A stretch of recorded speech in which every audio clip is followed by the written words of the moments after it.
नमस्ते एवरीवन। मेरा नाम सलमा है और मैं एक योगा टीचर हूँ। तो आज मैं कुछ बहुत बेसिक आसन सिखाने जा रही हूँ। ये बहुत बिगिनर के लिए है और प्लस ये बच्चे भी कर सकते हैं। तो बिगिनर और बच्चे दोनों के लिए आसन है। तो चलिए हम शुरू करते हैं। सबसे पहले आपको अपनी इस तरह से लोअर बॉडी को करके बैठ जाना है। दोनों पैरों को एक साथ इस तरह से रख लेना है। इसे भद्रासन बोलते हैं, बटरफ्लाई पोज। इससे आपकी बॉडी जो है वार्म अप हो जाएगी। तो इसको आपको धीरे धीरे धीरे इस तरह से करते रहना है। इस तरह से कम आपको 10 बार करना है। 1 2, बहुत झटका नहीं देना है। धीरे धीरे आपको ऐसे 10 बार करें ताकि आपकी लोअर बॉडी जो है वार्म अप हो जाए। और दूसरी बात, ये आसन और जो प्रेग्नेंट लेडी होती है उनके लिए बहुत अच्छा आसन होता है और बच्चों के लिए भी बहुत अच्छा आसन है ये।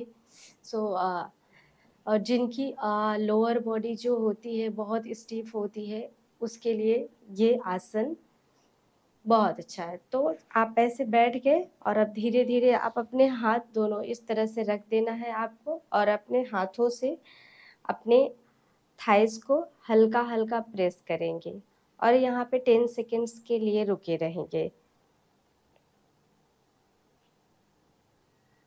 7 8 9 10। गुड। वापस आ जाएंगे स्लोली, धीरे धीरे धीरे। और दो अपने दोनों हाथों से इस तरह से दोनों हाथ लिया और दोनों हाथों से अपने दोनों पैरों को ऐसे पकड़ के अंदर की तरफ खींचेंगे। अपनी स्पाइन सीधी रखे इस तरह से। Sit on your hip bones पे बैठना है आपको। आप स्लोली ब्रीथ आउट करते हुए आपको इस तरह से नीचे झुक जाना है। यहाँ पे नीचे झुक जाइए और अपने आप को एकदम यहाँ पे ढीला छोड़ देना है। जस्ट कुछ देर के लिए यहाँ पे रुके रहें। 10। इनहेल करते हुए आपको वापस आ जाना है। Exhale, back and relax. अब सबसे पहले आपको मैं ऐसे बैठ जाती हूँ।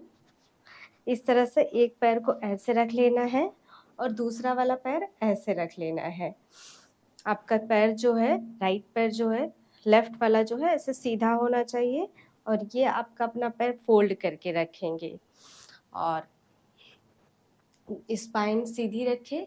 इनहेल करते हुए इस तरह से आपको स्लोली बेंड होना है। ब्रीद आउट 1 और यहाँ पे रुके रहेंगे। अपने दोनों हाथों से अपने पैर के पंजों को पकड़ लेना है और ब्रीद आउट करते हुए यहाँ पे रुके रहें थोड़ी देर के लिए।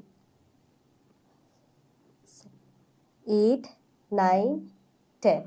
इनहेल करते हुए वापस आना है। ध्यान रखें जैसे आप जाते हैं वैसे ही आपको वापस आना है।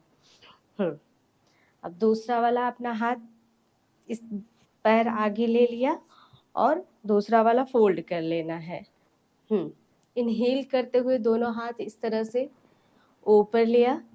व्हाइल एक्सहेलिंग, ब्रीद आउट करते हुए इस तरह से नीचे झुक जाना है। Just stay there.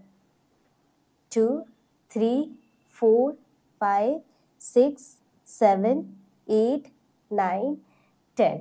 इनहेल करते हुए वापस आ जाना है। एक्सहेल करते हुए बैक। इससे ये आसन उनके लिए अच्छा है जिनको बैक पेन है और जिनकी हैमस्ट्रिंग बहुत ज़्यादा जकड़ी हुई होती है, उनके लिए बहुत अच्छा आसन है। अब जो नेक्स्ट आसन हम करने जा रहे हैं उसको इट इज़ कॉल्ड पश्चिमोत्तानासन। तो पश्चिमोत्तानासन उनके लिए अच्छा होता है जिनको डायबिटीज होता है। तो पश्चिमोत्तानासन करने के लिए दोनों पैर आपको सीधा रखना है। आपको अपने हिप बोन्स पे बैठना है और इनहेल करते हुए दोनों हाथ इस तरह से उठाएंगे।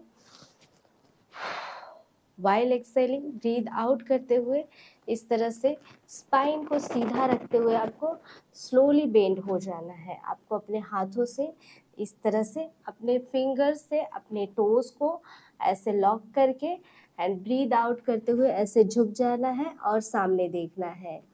यहाँ पे थोड़ी देर के लिए रुके रहें।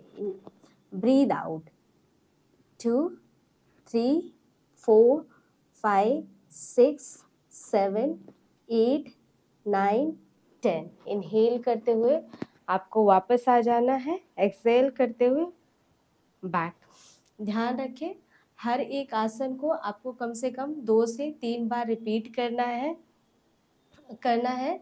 जैसे एक बार इसको और करते हैं, जैसे इनहेल करते हुए दोनों हाथ ऊपर लिया, ब्रीद आउट करते हुए यहाँ पे जाएंगे एंड होल्ड करेंगे, जस्ट स्टे देयर। और होल्ड भी करना है तो 10 सेकेंड्स एंड 12 सेकेंड्स के लिए। अगर आप बिगिनर हैं तो इससे ज़्यादा के लिए ब्रीथ को रोके नहीं और यहाँ पे रुके नहीं और ज़्यादा देर तक आपको रुकना नहीं है। तो सबसे पहले तो आप ब्रीथ आउट करते हुए गए हैं तो यहाँ पे नॉर्मल ब्रीथ में आपको रुके रहना है, ना तो ब्रीथ को होल्ड करना है और कुछ नहीं करना, बस नॉर्मल ब्रीथ में यहाँ पे रुके रहना है।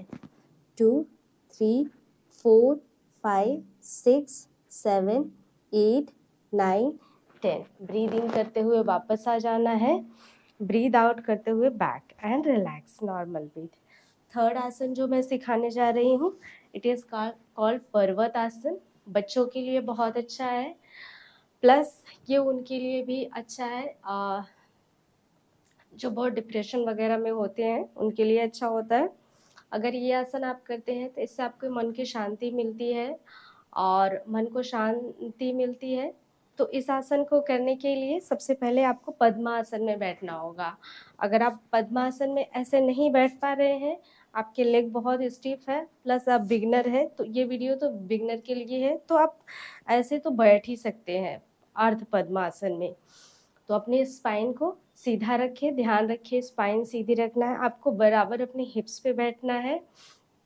ब्रीद इन करते हुए आप दोनों हाथ इस तरह से साइड में रखें एंड ब्रीद इन करते हुए दोनों हाथ इस तरह से ऊपर ले जाना है एंड ब्रीथ को होल्ड करें।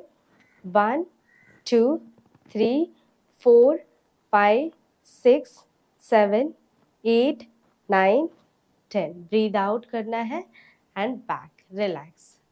ध्यान रखें, आपको 2 से 3 बार हर एक आसन को रिपीट करना है। आप चाहें तो मेरे साथ भी ये रिपीट कर सकते हैं। चलिए एक बार और करते हैं। ब्रीद इन करते हुए इस तरह से दोनों हाथ को ऊपर ले आना है। ध्यान रखिए, आपको अपनी अपर बॉडी को जो है स्ट्रेच करना है, ऊपर की तरफ खींचना है, खिंचाव देना है आपको अपनी बॉडी पे।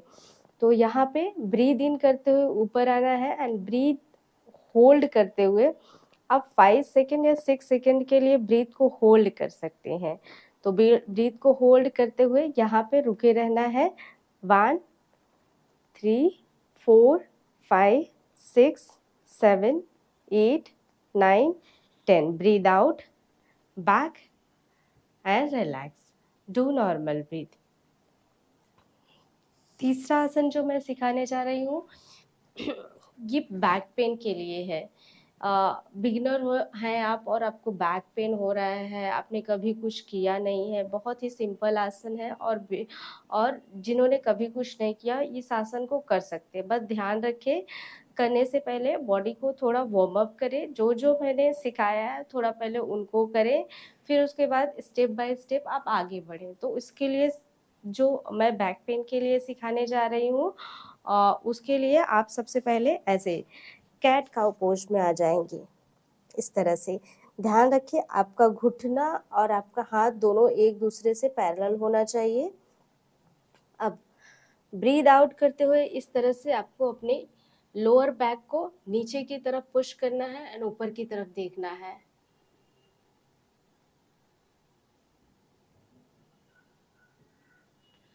ब्रीद इन करते हुए ऊपर आ जाएं इस तरह से। अब जब ब्रीद इन करते हुए ऊपर आएंगे तो आप अपने अपर बैक को इस तरह से ऊपर की तरफ पुश करें एंड स्टमक को स्क्वीज करें। Just hold their. 10। Again breathe in करते हुए इस तरह से नीचे की तरफ पुश करें। आप अपने लोअर बैक को नीचे की तरफ पुश करें, बैक को एक अच्छा सा आर्च दें, अपने बैक को अच्छे से खींचे, अपने लोअर बैक पे खिंचाव डालें। ध्यान रहे आपका हाथ जो है स्ट्रेट होना चाहिए और आप जो है सामने की तरफ देखें, नीचे की तरफ ऐसे नहीं देखना है। सामने की तरफ देखें, अपने पोस्चर पे ध्यान रखें, आपका पोस्चर जो है करेक्ट होना चाहिए। तो अगेन ब्रीद आउट करते हुए इस तरह से वापस जाना है आपको। हंच बैक, आपको हंच बैक देना है बॉडी को, इस तरह से proper hunch back. Upper body को ऊपर की तरफ खींचे, कैमल पोज। कैमल की तरह आपको एक हंच बैक बनाना है, अपनी बॉडी को शेप देना है, पोस्चर देना है, स्टमक को स्क्वीज करते हुए। Back and relax. ये आसन तो बैक पेन के लिए था। सो आज का जो सेशन है इतना ही है। आगे मैं नेक्स्ट वीडियो में और भी आसन मैं बिगनर के लिए लेके आऊँगी। नमस्ते।